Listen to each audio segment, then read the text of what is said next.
अस्सलाम वालेकुम, this is doctor Wasim. नई वीडियो के साथ आपकी खिदमत में हाजिर हूँ। ये वीडियो बनाना बहुत ज़्यादा ज़रूरी था बल्कि बहुत ज़्यादा ज़रूरी हो गया था। बार बार एक चीज़ हो रही थी हमारे क्लाइंट्स के साथ जो कि प्रॉपर डाइट प्लान फॉलो कर रहे थे, लो कार्ब डाइट या कीटो डाइट पे थे, स्ट्रेंथ ट्रेनिंग कर रहे थे, हर तरह से अल्हम्दुलिल्लाह सब कुछ बेहतरीन हो रहा है। और फिर ऑल ऑफ अ सडन कुछ टेस्ट होते हैं और उन टेस्ट को देखने के बाद बिला वजह जो पेशेंट है या जो क्लाइंट है वो डीमोटिवेट होने लगता है और घबरा जाता है, या फिर उसको सही रास्ते से हटाया जा रहा होता है और लोग उनको डरा रहे होते हैं। तो ये इर्द गिर्द के लोगों की बात सुने। आज की वीडियो आप लोगों के लिए है कि जो डाइट और एक्सरसाइज पे आ चुके हैं, जाग चुके हैं और डाइट और एक्सरसाइज के बेनिफिट्स ले रहे हैं। तो आज अगर आप ये वीडियो देखेंगे तो इस वीडियो का जो मेन मकसद है वो यही है कि बिला वजह की आप परेशानी ना लें, और अगर आप राइट ट्रैक पे हैं तो उसी ट्रैक को फॉलो करते रहें, क्योंकि जितना लंबा अरसा आप सही डाइट और एक्सरसाइज पे रहेंगे उतने ज़्यादा बेनिफिट्स आपको मिलने वाले हैं। जाहिर सी बात है, जितना लंबा अरसा खून में वाइटामिन की कमियां पूरी हो जाएंगी, डेफिशिएंसीज पूरी हो जाएंगी, टॉक्सिसिटीज़ नीचे आ जाएंगी, ज़्यादतियाँ कंट्रोल हो जाएंगी, एक्सरसाइज स्टार्ट हो जाएगी उस तरतीब पे जिस तरतीब पे अल्लाह ने हमें बनाया है, मुशक्क़त में बनाया है और सोच समझ के खाने की हमें तलकीन की गई है।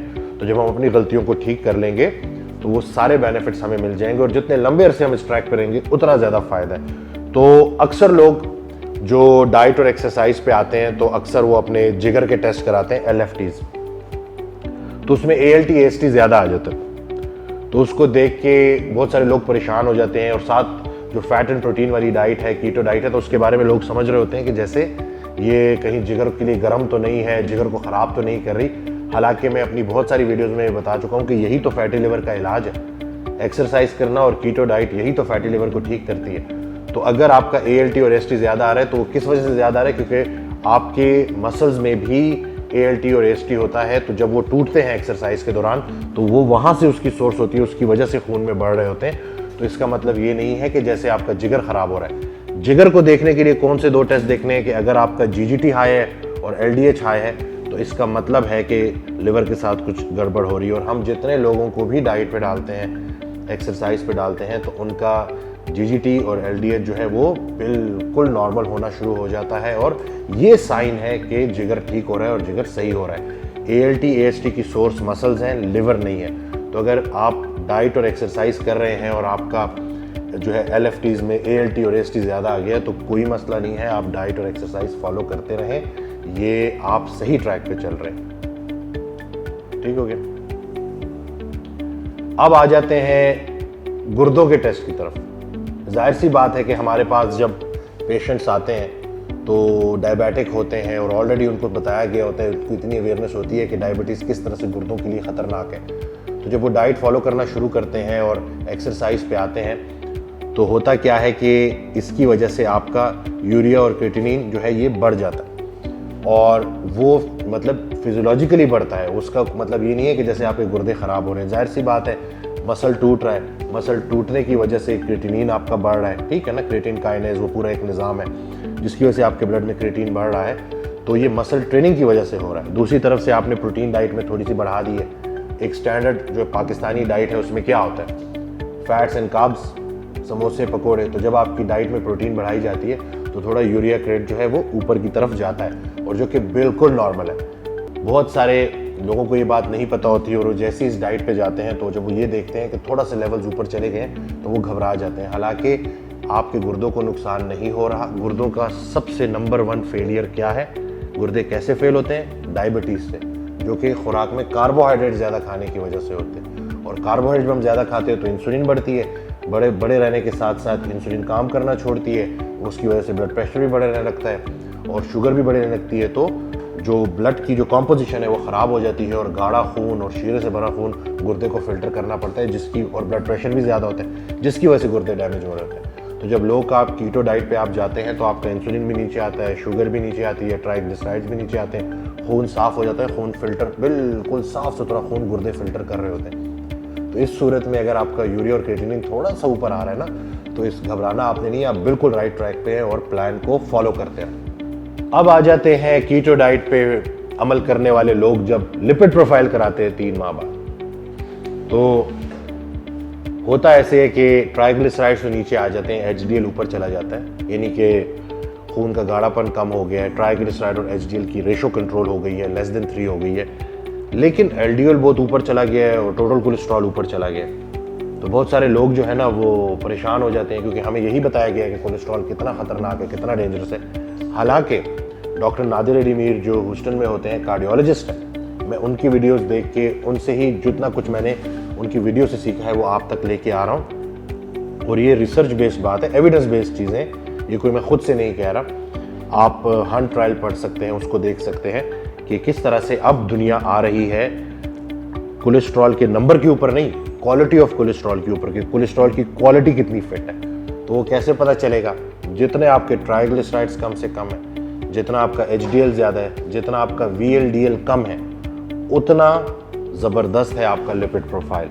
तो लिपिड प्रोफाइल में जो लोग नहीं समझते, जिनको नहीं पता, इसमें पूरा कोलेस्ट्रॉल देखा जाता है कि अच्छे वाला कोलेस्ट्रॉल एलडीएल क्या कह रहा है, एचडीएल क्या कर रहा है, कितना है, टोटल कोलेस्ट्रॉल कितना है, इसी तरह से वीएलडीएल कितना है। तो इन सारी चीज़ों को देखा जाता है। तो आपने जिस चीज़ पे देखना है, नज़र रखना है कि जैसे ही आपके सामने लिपिड प्रोफाइल आए तो आपने देखना है कि ट्राइग्लिसराइड और एचडीएल का रेशो क्या है। क्या ट्राइग्लिसराइड तकसीम है, यानी कि लेट से 150 ट्राइग्लिसराइड है और 50-55 आपका एचडीएल है, आपने डिवाइड कर लिया तो आप देख लेंगे कि ये 3 या लेस देन 3 आ रहा होगा। तो आइडियल जो आपके लिए टारगेट होना चाहिए, ये चाहिए 7-8 है, 8-8 है, आपका जो टारगेट है कि इसको 3 से कम करना है। तो आई होप कि आपको लिपिड प्रोफाइल की भी समझ लग गई होगी। और अगर डाइट के साथ आपका कोलेस्ट्रॉल ऊपर जा रहा है तो ये परेशानी वाली बात नहीं है। ट्राइग्लिसराइड और एचडीएल, ट्राइग्लिसराइड नीचे आ रहा है, एचडीएल ऊपर जा रहा है और वजन कम हो रहा है, इंसुलिन नीचे आ रही है, तो सब कुछ ठीक हो रहा है। इसको हाइपर रिस्पॉन्डर कहते हैं, इसके बारे में ज़रा पढ़ लीजिएगा। ये मैं खुद से बात नहीं कर रहा, ये जो रिसर्च है, जो एविडेंस बेस्ड बात हो रही है इस वक्त, और मैं जिन डॉक्टर्स का हवाला दे रहा हूँ, डॉक्टर नादिर अली मीर और डॉक्टर थॉमस डे स्प्रिंग, इनको आप सर्च कर सकते हैं। अच्छा जी, अब आ जाते हैं उन ज़बरदस्त किस्म के टाइप 2 डायबिटिक पेशेंट्स को जो डाइट पे हैं और अभी अपनी डायबिटीज़ को रिवर्स कर रहे हैं, और अभी से उन्होंने रिजल्ट्स 2 से 3 माह में ही रिजल्ट्स देखने शुरू कर दिए हैं, लेकिन उनको थोड़ी सी परेशानी हो रही है। फास्टिंग शुगर टेस्ट जब वो सुबह खाली पेट जब शुगर चेक करते हैं ना, तो वो थोड़ी सी ज़्यादा आती है। तो इसको कहते हैं डॉन फिनोमेना।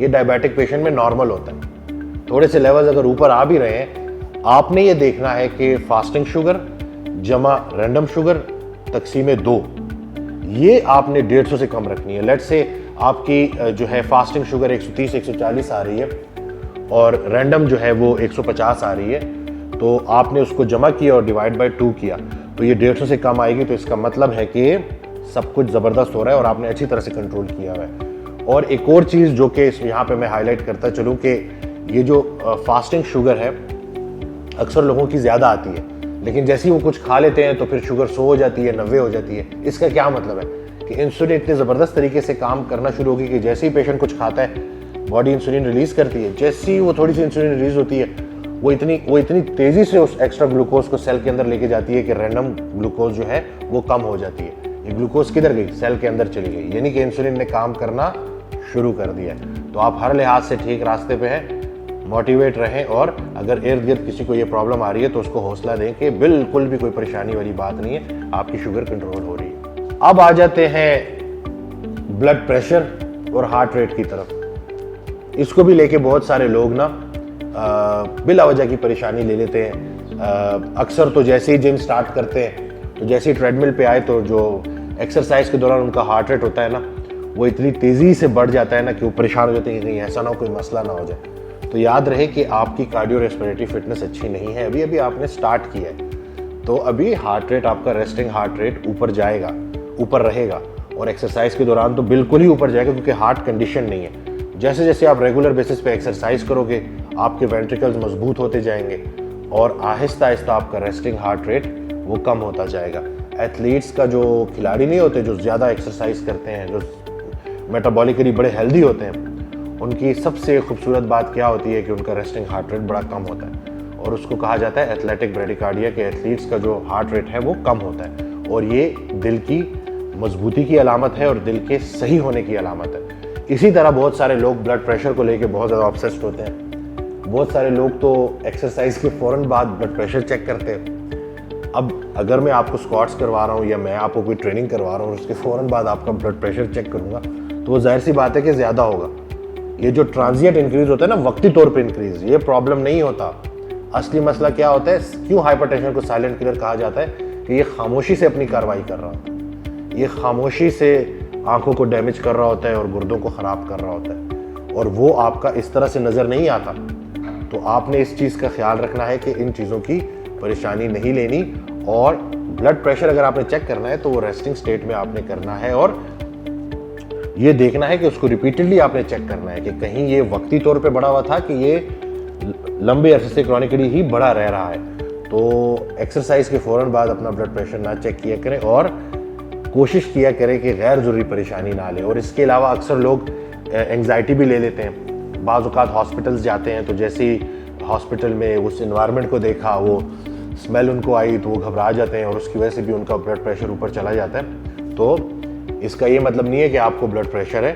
आप अपना वज़न कम करें, अपना एक्सरसाइज करें, प्रॉपर तरीके से डाइट करें, और खून की नालियों की जो इन्फ्लेमेशन है ना, वो आप डाइट और एक्सरसाइज के ज़रिए ही ठीक कर सकते हैं। और एक दफ़ा जब वो सोजिश कम हो जाएगी तो आपकी वो जो दिल की बीमारी है या उससे जुड़ी और चीज़ें हैं वो भी ठीक हो जाएंगी। सही जो फर्स्ट लाइन ऑफ ट्रीटमेंट है, जो सही ट्रीटमेंट है, वो लाइफस्टाइल मॉडिफिकेशन है, और वो डाइट और एक्सरसाइज ही है। तो आप सही रास्ते पे हो। अगर आप में से किसी के साथ ऐसा प्रॉब्लम हुआ है और आप कंफ्यूज थे, परेशान थे या डर रहे थे, या कोई कंफ्यूजन ने, शक ने आपके दिमाग पे गलबा पा लिया था, तो अब यकीन के साथ डाइट और एक्सरसाइज फॉलो करते रहें, क्योंकि आप सही रास्ते पे हैं और आपने इर्द गिर्द के लोगों को भी मोटिवेट करना है। मकसद इस वीडियो का आप तक राइट इन्फॉर्मेशन पहुंचाना था।